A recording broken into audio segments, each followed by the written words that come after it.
Let me share with you a true story out of my notebook of life. A number of years ago, got an incredible letter from a gentleman in Toronto with a substantial check in it.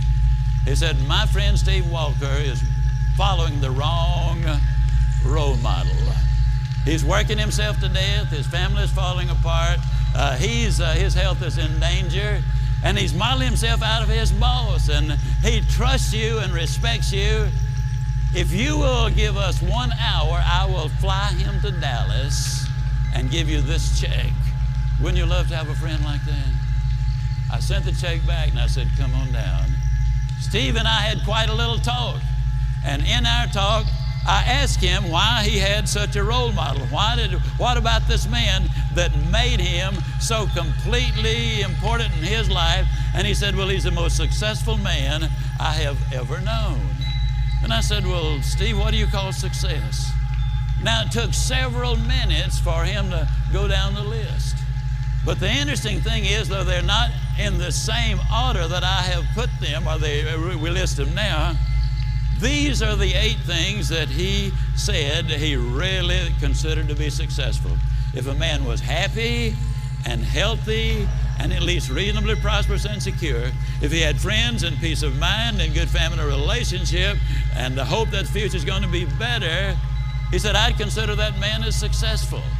Now I'm going to really encourage you to take some notes right here. And all I want you to do, and you'll be the only one that'll see it, somewhere right as I go down the list, write whether you get a plus on that one or a minus on that one.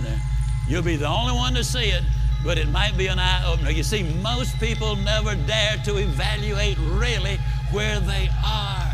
And you got to know where you are before you can really determine your chances of getting what you really want out of life. And so I said to Steve, I said, I understand that your boss is very important to you. You consider him to be successful. When he finally got through with the identification, as I said earlier, these were the 8 things that he said, I think that's important for success, to measure success. I said, well, Steve, let me ask you now, as far as happy is concerned, tell me, how happy is your boss? He said, oh, I don't think he's happy at all. I said, why not? He said, well, I've never heard him laugh, and he seldom smiles, and besides that, he's got ulcers. I said, well, do I give him a plus or a minus? He said, oh, you give him a minus. Please grade yourself as we go. This is so important for you. Then I said, that also tells me something about his health if he's got those ulcers. Do I give him a plus or a minus? He said, you give him a minus. I said, that also says something, Steve, about his peace of mind, because you don't get ulcers because of what you eat, but what's eating you. I said, do we give him a plus or a minus? He said, we give him a minus. I said, Steve, I've asked you one question about what success is, what balance is, what's important to you. One question, and your boss comes up with 3 minuses. I said, tell me how prosperous he is. He said, man, he's got money running out of his ears, and he's getting more every day. I said, we give him a plus on that one, don't we? He said, we sure do.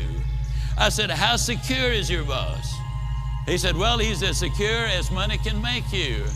And I said, well, Steve, let me ask you, did you read where 2 billionaire brothers here in Dallas went bankrupt? I said, how does your boss compare? Oh, man, he doesn't have that kind of money.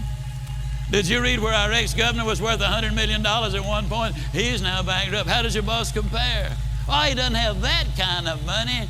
Now, understand, Steve equated security with corporate position and bucks in the bank. So I said, well, Steve, let me ask you, would we give your boss a plus or a minus, or just a question mark on that? He said, let's be generous and give him a question mark. I said, how many friends does your boss have? I hope you're marking these for you. How many friends, real friends, does your boss have? He said, I don't think he's got any.